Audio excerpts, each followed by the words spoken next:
What's up guys? Today we are here in Pacheco State Park, located in Highway 152 in Northern California. It is a self-registration park with a $10 fee for vehicle day use. Now let's go explore the trail and the history behind this place. Let's go!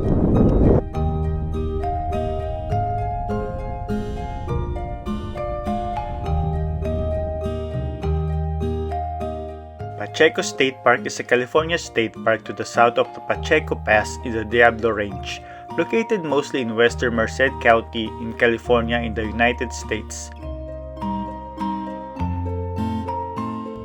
Starting with the park history with the native people. Archaeological and ethnographic evidence indicates that the Pacheco Pass was a borderland primarily inhabited by the Northern Valley Yokuts tribe and the Mutsun branch of the coastal Ohlone. Small seasonal camps were common among these groups. Larger villages with more elaborate circular structures and semi-subterranean pit houses could shelter about 200.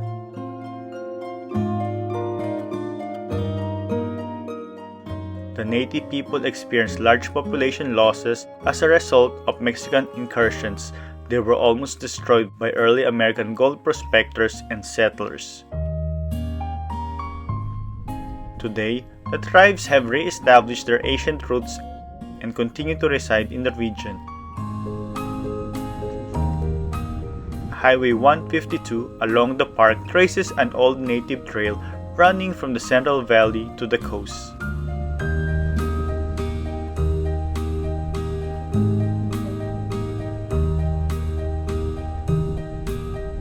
We're heading to the Pacheco Adobe, which is the old house. The Pacheco family.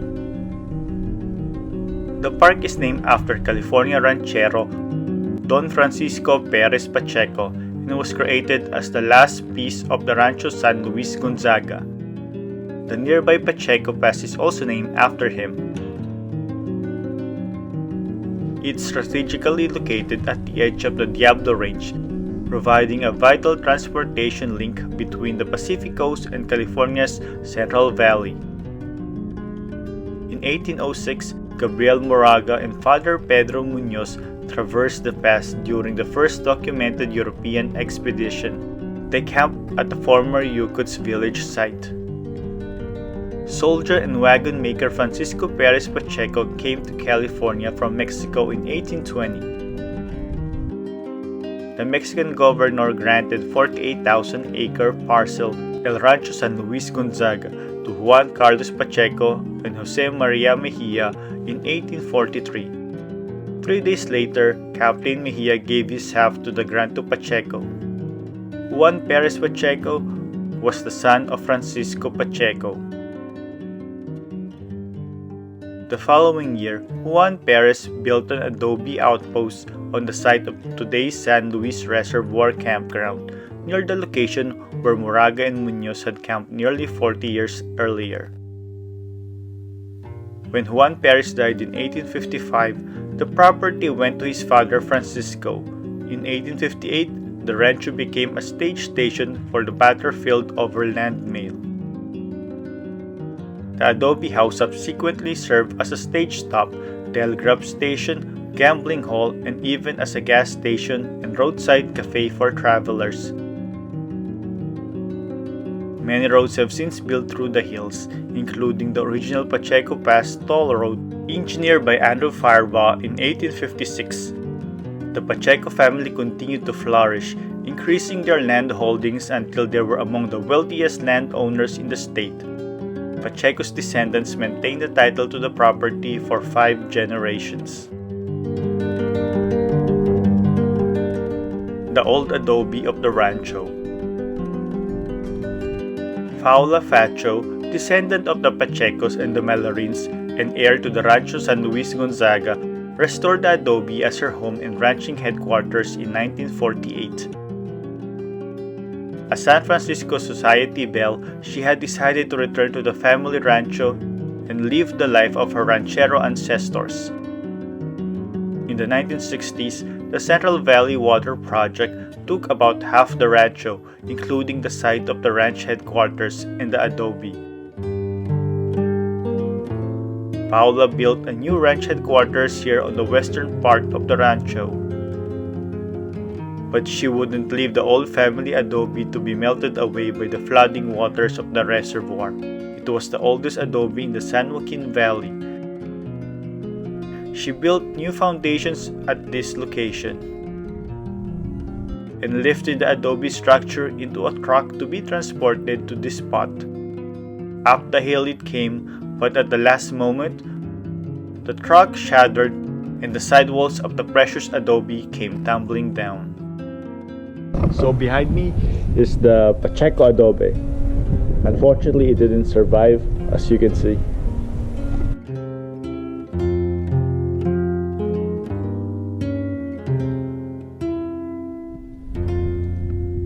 Recreation. The park came into existence through the dream of Paula, the great-great-granddaughter of Francisco Pacheco. Paula wanted her ranch to be safeguarded for those who shared her love for the animals in the beautiful, unspoiled land found here.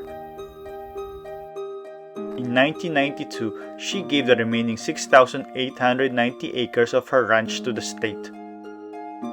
The park now has about 28 miles or 45 kilometers of trails for hiking, horseback riding, and mountain biking.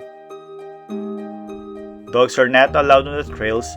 There are no camping facilities inside the park, nor there are any sources of water for human consumption.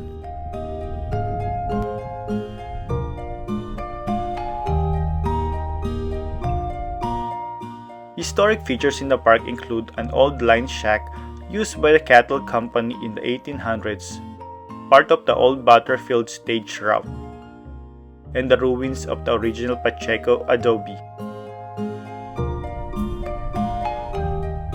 Since we're starting from the Pacheco adobe, we went up the cut-off trail.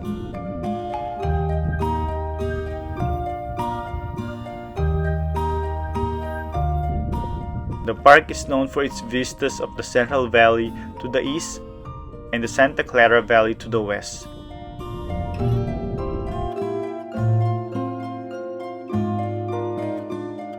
Now we're walking along the Pig Pond Trail.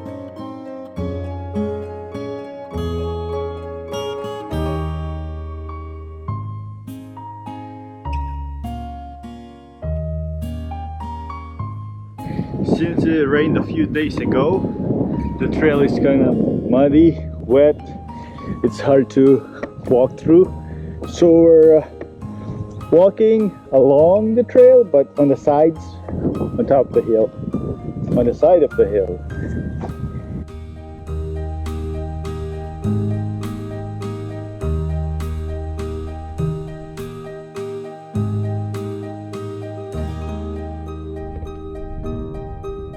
The park contains 6,890 acres or 2,790 hectares.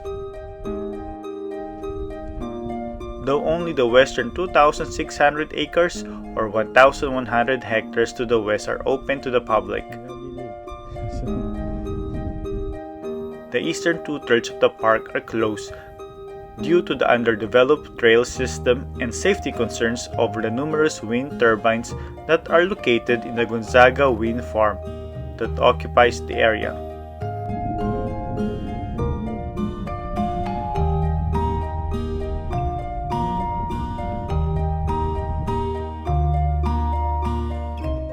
Looping around the Dinosaur Lake Trail.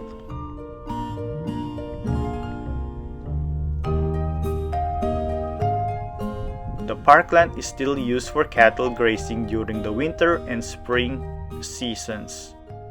Since it's a working ranch, most of the trails has this cow gate, so don't forget to lock it back up after you cross.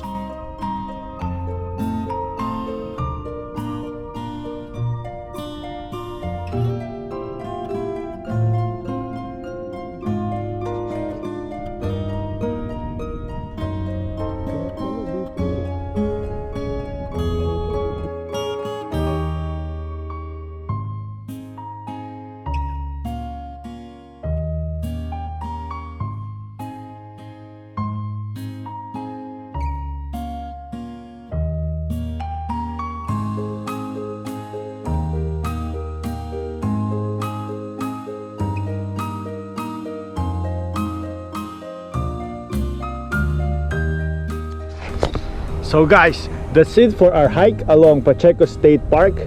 Don't forget to hit like, share, and subscribe. Till next time, bye!